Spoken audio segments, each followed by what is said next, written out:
Hubungan kita dengan Tuhan lebih dari sekedar Tuhan sebagai pencipta, hakim, atau penebus. Semua itu memang benar.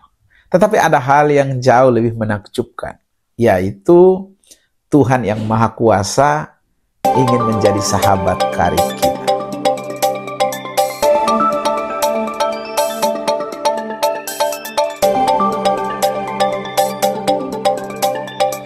Di Taman Eden, kita melihat hubungan yang ideal antara Tuhan dan manusia.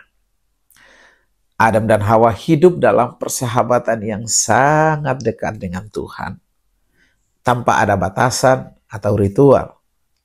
Hubungan mereka dengan Tuhan hanyalah tentang kasih yang murni.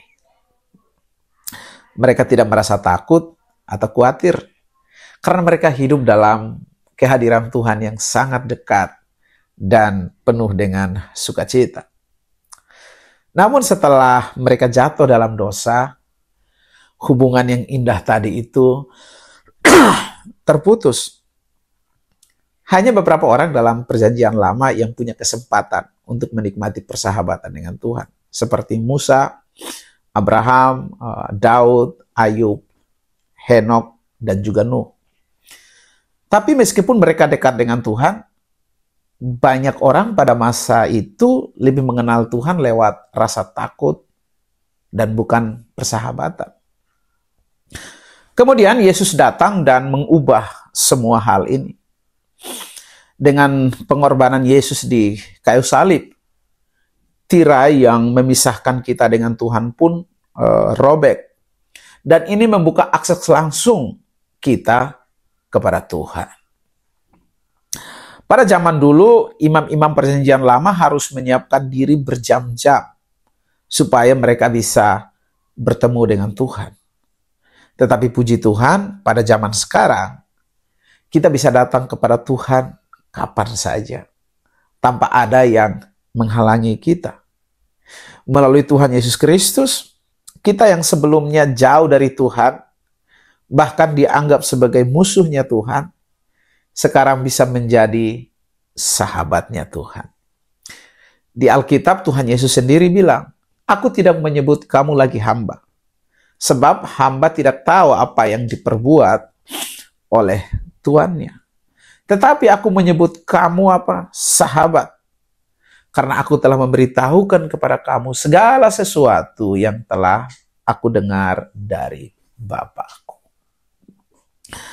Kata sahabat dalam ayat ini bukan sekedar kenalan biasa. Tetapi ini adalah sebuah hubungan yang sangat dekat dan penuh dengan kepercayaan. Sama seperti pendamping mempelai pria dalam sebuah pernikahan. Atau orang kepercayaan raja yang memiliki akses langsung ke raja tanpa ada jarak.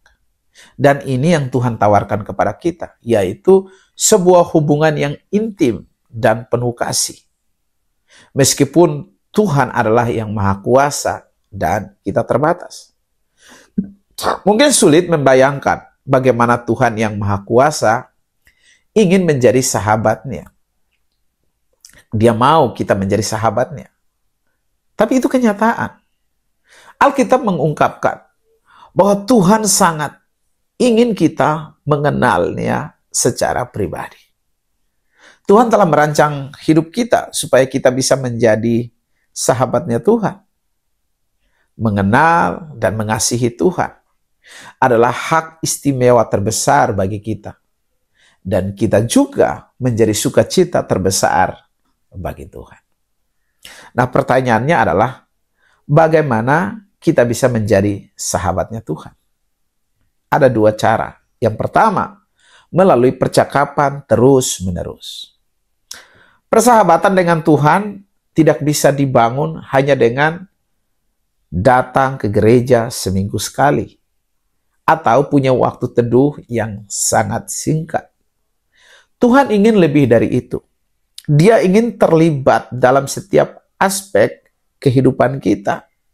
Setiap percakapan, setiap masalah, bahkan setiap pemikiran kita. Kita bisa berbicara dengan Tuhan sepanjang hari. bukan hanya saat berdoa, tetapi juga saat kita beraktivitas sehari-hari seperti belanja, berkendara, bekerja, bahkan saat kita sedang bersantai. Inilah percakapan yang enggak berhenti dengan Tuhan, yang membawa kita lebih dekat kepada Tuhan. Banyak dari kita berpikir bahwa untuk dekat dengan Tuhan, kita harus menghabiskan waktu sendirian dengan Tuhan. Tentu itu tidak salah. Kita perlu waktu khusus untuk itu. Tetapi kita juga bisa mengundang Tuhan dalam setiap kegiatan kita. Semua yang kita lakukan bisa menjadi cara kita untuk menyediakan waktu bagi Tuhan, selama kita sadar akan kehadiran Tuhan. Seperti yang diajarkan oleh Brother Lawrence, seorang biarawan dari abad 17 yang lalu. Katakan bahwa setiap tugas sehari-hari, sekalipun yang paling biasa, seperti mencuci piring, bisa menjadi kesempatan untuk bersekutu dengan Tuhan. Nah, ini cara kita berlatih merasakan hadirat Tuhan setiap saat. Dan menjadikan setiap hal yang kita lakukan sebagai pujian dan penyembahan kepada Tuhan. Sekarang yang kedua, yaitu melalui meditasi firman-Nya. Cara kedua untuk membangun persahabatan dengan Tuhan adalah dengan merenungkan firman Tuhan sepanjang hari.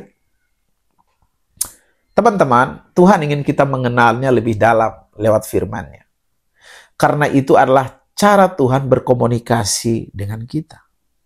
Saat kita terus merenungkan firman-Nya, kita semakin mengenal siapa Tuhan dan apa yang Tuhan inginkan untuk kehidupan kita.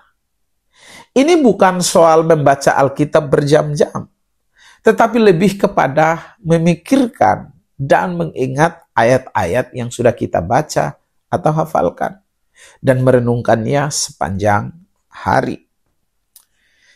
Ini adalah meditasi yang akan membantu kita untuk lebih mengenal Tuhan dan memahami kehendak-Nya.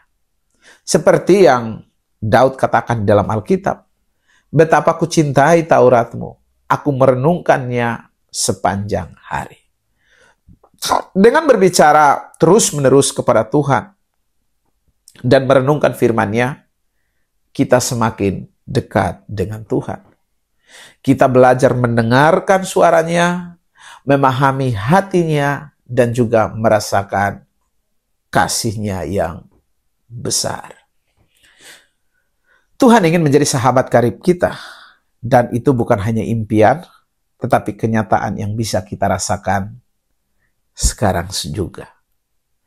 Jadi teman-teman, mulailah hari ini, bangun hubungan yang akrab dengan Tuhan. Dan biarkan Tuhan mengubah hidupmu melalui persahabatan ini. Karena semakin kita mengenal Tuhan, semakin kita merasakan sukacita sejati yang hanya bisa ditemukan di dalam Tuhan. Tuhan Yesus memberkati kalian semua. Dan jangan lupa untuk like, komen, subscribe, dan juga share video ini kepada teman-teman kalian semua. Sampai jumpa di sesi selanjutnya.